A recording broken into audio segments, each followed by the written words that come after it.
Subscribe to our YouTube channel and press the bell icon to get the latest updates.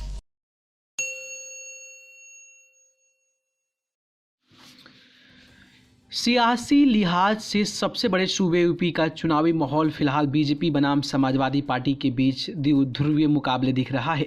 राष्ट्रीय स्तर पर दलित राजनीति को एक नया मुकाम देने वाली बीएसपी अपने ही गढ़ यूपी में मुकाबले से बाहर दिख रही है। पिछले कुछ सालों में पार्टी के तमाम बड़े नेता दूसरी पार्टियों का दामन थाम चुके हैं। चुनाव दर चुनाव पार्टी के प्रदर्शन में गिरावट दिख रही है। आइए समझने की कोशिश करते हैं कि यूपी में पिछले 3 दशकों में 4 बार यूपी को मुख्यमंत्री देने वाली बीएसपी इस बार के चुनाव में कहां है। कभी यूपी में बीजेपी को 51 सीटों पर सिमेट देने वाली बीएसपी आज खुद सूबे की सियासत में क्यों हाशिए पर दिख रही है। इस बार भी एकला चलो की राह पर मायावती। यूपी में इक्का दुक्का चुनाव को छोड़कर हर बार बीएसपी एकला चलो रे की राजनीति पर चलती है।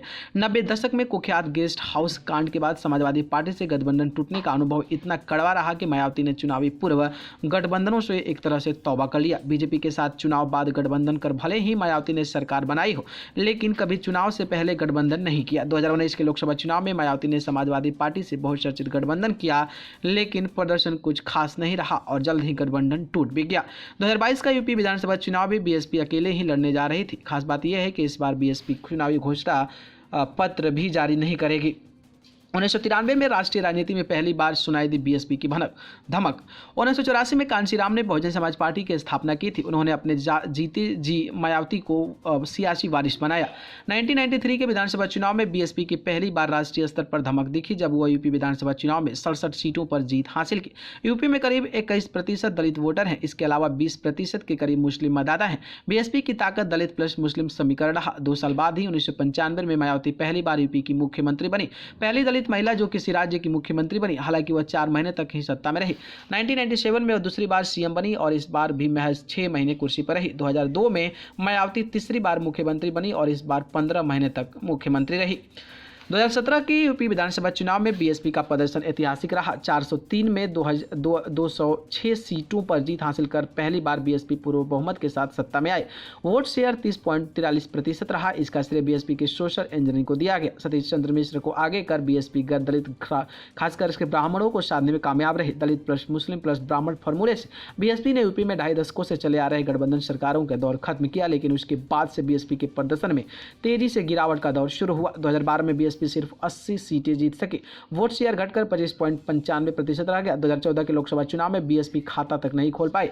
2017 विधानसभा चुनाव में पार्टी 19 सीटों पर सिमट गई और वोट शेयर गिरकर 22.24% हो गया।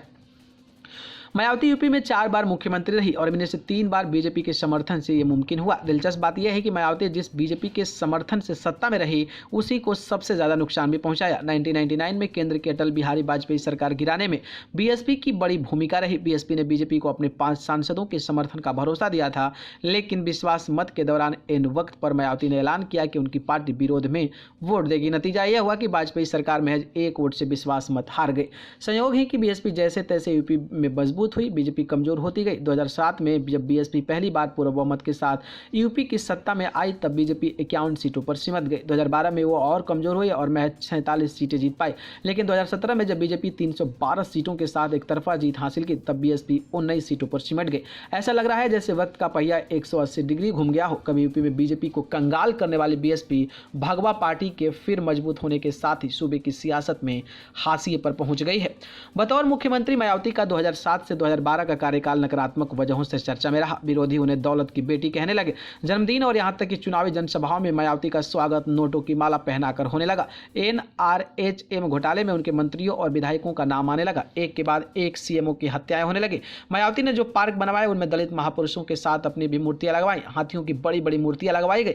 विरोधी उनकी छवि विकास के बजाय हाथियों की मूर्ति पर पानी की तरफ पैसे बहाने वाले नेताओं को बनाने में कामयाब हो गए। 2012 में समाजवादी पार्टी पूर्ण बहुमत के साथ सत्ता में आई। 2014 में मोदी लहर में बीएसपी उड़ गई। लोकसभा चुनाव में खाता तक नहीं खोल पाई। गैर जाटव दलित वोट खिसक कर बीजेपी के पास चला गया। सत्ता से दूर होने के बावजूद मायावती के भरोसेमंद नेता एक एक कर बीएसपी छोड़ने लगे। नसीमुद्दीन सिद्दीकी, बाबू सिंह कुशवाहा, स्वामी प्रसाद मौर्य जैसे बीएसपी के दिग्गज कहे जाने वाले ये नेता तो दूसरे पार्टियों का दामन थाम लिए या फिर पार्टी विरोधी गतिविधियों के आरोप में उन्हें निकाल दिया गया। बीएसपी की दुर्गति की एक बड़ी वजह मायावती का कार्यशैली भी रही। अखिलेश यादव, प्रियंका प्रियंका गांधी वाड्रा जैसे दूसरे दलों के नेताओं सड़कों पर उतर रहे हैं, चुनावी यात्राएं कर रहे हैं, कार्यकर्ताओं में जोश भर रहे हैं, लेकिन मायावती किसी भी मुद्दे पर सड़कों पर नहीं उतरे। इससे कार्यकर्ताओं का मनोबल टूट रहा है और संगठन लगातार कमजोर हो रहा है। इस बीच चंद्रशेखर आजाद जैसे दूसरे दलित नेताओं का उभार हो रहा है। क्या कमबैक कर सकते हैं मायावती? वैसे आंकड़ों को देखें तो 2019 में लोकसभा चुनाव में बीएसपी 19% वोट शेयर के साथ यूपी में दूसरे नंबर की पार्टी है। 10 लोकसभा सीटें जीतने में कामयाब रही, लेकिन उसका श्रेय समाजवादी पार्टी के साथ गठबंधन को जाता है। बीएसपी अपने बुरे दौर में करीब 20% वोट शेयर बरकरार रखने में कामयाब रही, यानी उसे पूरी तरह नजरअंदाज तो नहीं किया जा सकता है। न्यूज रूम से न्यूज लाइव की रिपोर्ट।